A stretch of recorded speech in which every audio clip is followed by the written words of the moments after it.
જુનાગઢના વિદાય સમારંભમાં આજે ઉત્સવ ઉજવવા બધા ભેગા થયા છે। આ શુભ પ્રસંગે પૂજ્ય સંતો પણ ગામડે વિતરણ કરતા સંતો પૂજ્ય વિદગ્ધ સ્વામી ઉચાસણથી પણ પધાર્યા છે। તો હવે આપણે પૂજ્ય ગુણનિધિ સ્વામીનો લાભ લઈશું। પૂજ્ય ગુણનિધિ સ્વામી અને પોતે 3 ભાઈઓ છે। 3 ભાઈઓ પ્રમુખ સ્વામીને ખોળે એના મા બાપે અર્પણ કરી દીધેલા છે। 3 ભાઈઓ સાધુતાવાળા છે।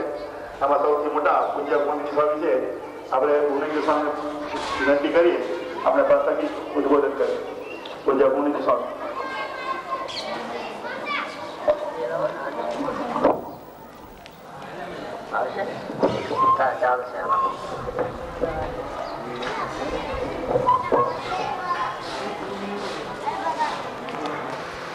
વાતમાં કહ્યું છે કે કરોડ કામ બગાડીને એક મોક્ષ સુધારવો,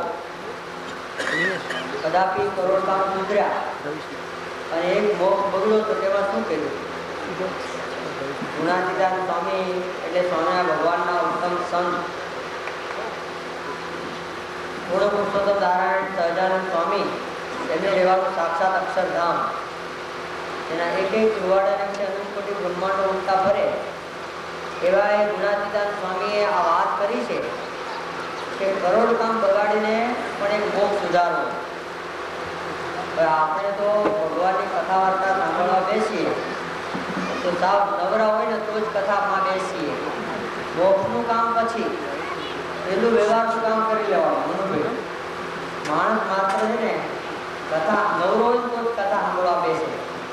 એક વખત મહંતોએ વાત કરેલી કે હું વિચારતો હતો કે માણસ કામ બગાડીને એ રીતે કથામાં બેસતો છે ખરો, અને વિચારો સુધા એક ભાઈ આવ્યા અને એક ભાઈ કે પેલા અહીંયા એમ બેસી ગયો નવરો તો બધાને જેમ ચાલ ચાલ કામ છે આપણે કેટલું બધું।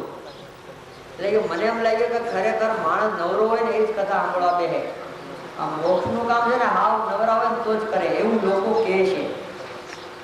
જોજો તમે રીતે ઘણા લોકો એવું કહેતા હોય કાંઈ રીતે માણસ આ જગતનો કામનો ન હોય, કાંઈ કરી ન શકતો હોય, બીજા રીતે કાંઈ આવડત ન હોય, પેલા ભગવાન બીજાને બેસી જાય મંદિરમાં, એટલે એને મંદિરમાં બેવાનું છે।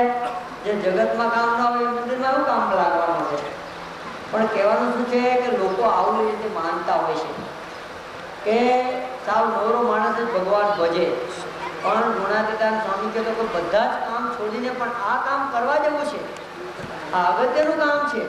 આ માય કાંગલાને નવાલા માણસોનું કામ નથી ભગવાન ભજવાનું। એને માટે વાત કરી છે કે હરિનો માર્ગ છે સુરાનો નહીં કાયરનું કામ જોને, પ્રથમ પેલું મસ્તક મૂકી વળતી લેવું નામ જોને। ભગવાનનો માર્ગ છે ને એ સુરવીરતાનો છે, કાયરનો નથી। માય કાંગલાનું એ કામ નથી ભગવાન ભજવાનું। ભગવાનને માર્ગે ચાલવું એટલે એમ કે તલવારની ધાર ઉપર ચાલવા જેવું છે। તો કોઈ વિરલા હોય એ જ કરી શકે, બાકી જગતમાં તો બધા પરણે જ છે ને। એમાં કઈ રીતે મવાલી હોય એ પરણે છે, એને લગ્ન થઈ જાય છે। પણ ભગવાન ભજવા ભગવાનને માર્ગે નીકળવું એ સુરવીરતાનું કામ છે અને એ અતિ અગત્યનું કામ છે। એટલે ગુણાતીતાન સ્વામી કે બધું જ છોડીને પણ આ ભગવાન ભજવા, કારણ કે એને માટે ભગવાને મનુષ્ય દેહ આપ્યો છે। મનુષ્ય દેહ ખાવા પીવા ખેતીવાડી નોકરી ધંધા કરવા માટે જ નથી આપ્યો, બરોબર છે? ન કરવું એવું નથી કહેતા, બધું જ કરો, નોકરી ખેતીવાડી ખાવો પીવો બધું જ કરવાનું છે। આ મંદિર બાંધ્યું છે, મંદિરમાં સંડાસ બાથરૂમ બનાવ્યા છે કે નહીં? તો એમાં જ પીડ્યું રહેવાનું? સંડાસ બાથરૂમ એમાં રહેવાનું? સંડાસ બાથરૂમમાં એને માટે રહેવા માટે બાંધ્યું છે? રહેવામાંની જગ્યા હોય ને એમાં સંડાસ બાથરૂમ હોય, એમાં મુલાકાત લઈને બહાર નીકળી જવાનું હોય, એમાં પીડ્યું રહેવાનું ન હોય। એમ આ મનુષ્ય તે મળ્યો તો નોકરી ધંધા કરવાના એની ના નથી, પણ એમાં જ આખી જિંદગી ખર્ચી નાખવાની નથી। જે માટે મનુષ્ય જે મળ્યો છે એ અતિ અગત્યનું કાર્ય છે, એ રહી ન જાય એ રીતે ખાસ વિચારવાની જરૂર છે। મોટા મોટાઓ પણ આ માર્ગે ચાલેલા છે, એને પણ અંતે સમજાણું છે કે કરવા જેવું આ છે। જે કરવાનું હતું એ રહી ગયું છે। સિકંદર જેવો સિકંદર પોતે પૂર્ણી પૃથ્વી પર રાજ મેળવેલું, છતાં પણ અંતકાળે એને જયારે પસ્તાવો થયો કે મેં શું કર્યું, મેં આ પૂર્ણી પૃથ્વી પર રાજ મેળવવાનું મેં કર્યું શું, એને માટે મેં રાજ મેળવ્યું, મારે તો ચાલી નીકળવાનું છે। એટલે છેલ્લી ઘડીએ એ રીતે લખાણ લખે છે કે મારા મરણ વખતે મારી મિલકત અહીં પધરાવજો, મારી નનામી સાથે કબ્રસ્તાનમાં લાવજો, મારી નનામી અતિઓને ખભે પડાવજો, આગળ રહે લશ્કર પાછળ નનામી દોડાવજો, અને કે છે મારા બંને હાથ ખુલ્લા રખાવજો. દુનિયાને ખબર પડે કે સિકંદર પાસે આટલું ધન, આટલા હાકીમો કહેતા કે ડોક્ટરો હતા, આટલું લશ્કર હતું, આખી દુનિયાને જીતી શકે એવું લશ્કર હતું, છતાં પણ આ કોઈને બચાવી શકતું નથી. અને બંને હાથ ખુલ્લા રખાવજો કે ખબર પડે કે સિકંદર એમાંથી કાંઈ લઈ જતો નથી. સિકંદર કાંઈ નહીં લઈ ગયો, પણ આપણે તો લઈ જઈશું. આપણે તો બધું મેળી વાડી ગાડી લાડી ઘોડી બધું લઈ જવાનું છે, કોઈ કાંઈ લઈ જવાનું નથી. પણ આ એક વિચાર માણસને આવો કે અગત્યની વાત છે કે આ મનુષ્ય દેહ કરીને એ જીવનું કલ્યાણ કરવા માટે ભગવાને મનુષ્ય દેહ આપ્યો છે. જો આ વાત વિસરાઈ જાય તો ગુણાતીતાન સ્વામી કે ગમે એટલું આ જગતનું કરે તમે શું કર્યું? કાંઈ નથી કર્યું.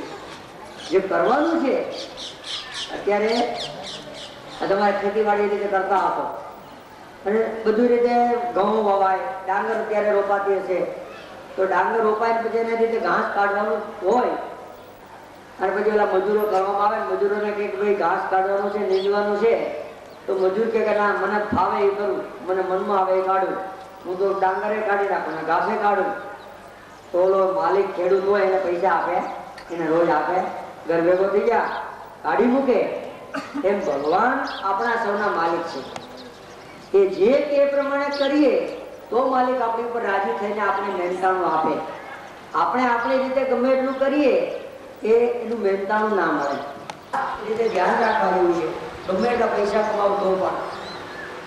એક વખત રવિન્દ્રનાથ ટાગોર પોતે જાપાન ગયેલા અને રવિન્દ્રનાથ ટાગોર ગીતાંજલિ ઉપર પોતે પ્રવચનો આપતા હતા. પ્રવચન માળા 7 દિવસની પારણજી ગોઠવેલું હતું.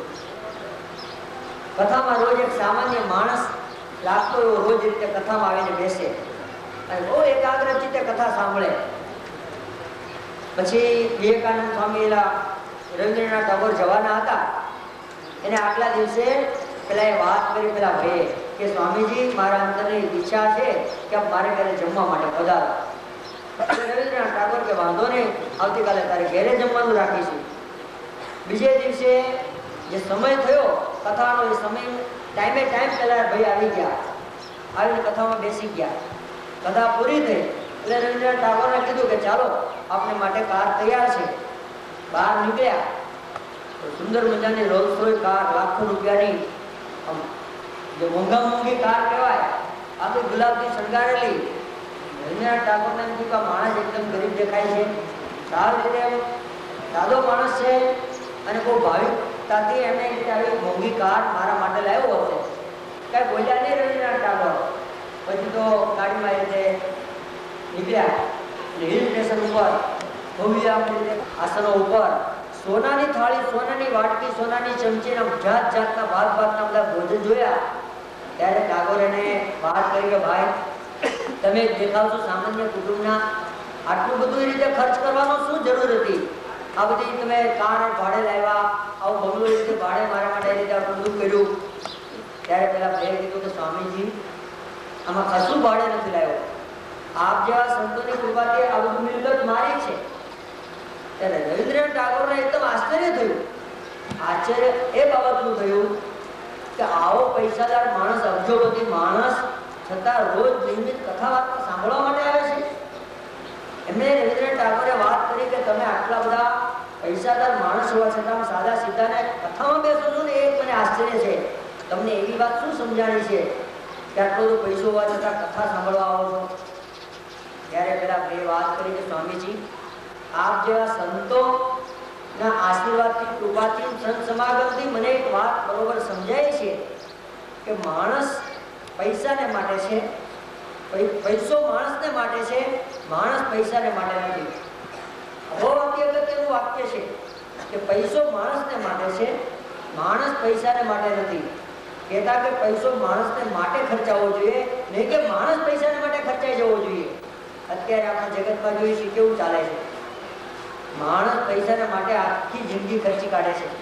બસ પૈસો પૈસો પૈસા સિવાય બીજી વાત જ નહીં. ગમે એમ કરીને કેમ બંગલાવાળો થઈ જાઓ, ગાડીવાળો થઈ જાઓ, પાડોશીની ઘેર ગાડી હોય મારે ઘેર કેમ ન આવે. બસ આ જ બિચારા માણસ આખી પોતાની જિંદગી ખર્ચી કાઢે છે અને આ મોજશોખ કઈ રીતે કરવામાં, શું કરવા માટે આવ્યો છે એનો વિચાર કરતો નથી. આ દરેક માણસને વિચારવાની વાત છે કે માણસ પૈસાને માટે ખર્ચાઈ જવાનો પૈસો એ માણસને માટે છે કે કહેતા કે આ જે કઈ રીતે આ લોકોનું છે એના કરીને આ જીવનું કલ્યાણ થવું જોઈએ, આ દેહનું સાર્થકપણું દેહનું થવું જોઈએ. તો આ એક ભાઈને જે વાત સમજાણી, આટલો બધો પૈસો હોવા છતાં એ કહે હું બહુ સુખી છું ભગવાનની કૃપાથી. કથા વાર્તામાં જે આપણે શાંતિ મળે છે, આનંદ મળે છે એ મને બીજા કોઈમાં મળતી નથી. એટલે કહેવાનું છે કે આ ભગવાન ભજવા એમાં જે આનંદ છે, એમાં જે સુખ છે, એમાં જે શાંતિ છે એ ગમે એટલો તમે પૈસો ગમે એટલો રીતે આ લોકોની સાહેબી રીતે ભોગવો એ બધું ક્ષણિક છે. થોડોક સમય રીતે ભોગવો ત્યારે મજા આવે અને પછી દુઃખના દાડા. ત્યારે આ વાત ગુણાતીતાન સ્વામી કહે છે કે બસ કરવા જેવું કાર્ય એ ભગવાન ભજવાનું છે. ભગવાન ભજવા સિવાય બીજું બધું જ નકામું છે. બીજું બધું રીતે કરીએ, કરવું પડે એટલે કરીએ છીએ, પણ જો એ રીતે સાદું થઈ જાય અમારે કરવું પડે છે. અમારે રીતે પણ આ રીતે બધી પ્રવૃત્તિ તો કરવી જ પડે છે, પણ અમારી પ્રવૃત્તિ છે ને ભગવાનમય થઈ જાય છે. સાધુ થયા પછી જે કઈ રીતે જે કાર્ય કરે તું ભગવાનમય બની જાય. તમે રીતે ગ્રસ્ત લોકોને કેટલી બધી ઉપાધિઓ હોય, કેટલી બધી વિટંબણા, એમાં ભગવાન ભજવા બહુ અઘરા છે.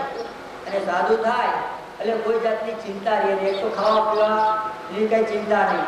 જો અમારે રીતે રસોડા બનાવવા મળ્યા છે, તૈયાર થઈ જશે, ટાઈમ થાય એટલે મારે જમી લેવાનું. મંદિરમાં પણ જોવો તમે, મારે ટાઈમ થાય એટલે જમી લેવાનું. ભગવાન ભજવા સિવાય બીજું કઈ કામ જ નહીં કરવાનું. ભગવાન ભજવાનું, ભગવાન ભજાવવાનું. લોકો કેમ ભગવાનને માર્ગે વળે? અત્યારે બધા નગર યાત્રા ફેરા ને અમારે ભગવાન ભજવાનું કામ છે. જે કાંઈ કરીએ ને અમારે બધું જ કાર્ય ભગવાન ભક્તિમય બની જાય છે. બહુ સરળ રસ્તો થઈ જાય છે. અને આવા મહાન સંતને આશરે, પ્રમુખ સ્વામી મહારાજ જેવા મહાન સંતને આશરે રહીને કરવું ને એ અનંત ઘણું પુણ્ય મળવાનું કાર્ય છે. દુનિયામાં લોકો સાધુ એ ઘણા છે. એમ કહે છે કે ભારતમાં અત્યારે લગભગ જ્યારે ભારત આઝાદ થયો ને ત્યારે જવાહરલાલ નહેરુને જરા વિચારો કે સાધુડા છે ને બધા ખાઈ પી પીડા રહે છે, કેટલાક સાધુ છે ગણતરી કરીએ તો એ જમાનામાં એ રીતે કંઈક 70 લાખ સાધુ ભારતમાં હતા. અત્યારે તો વસ્તી વધારાના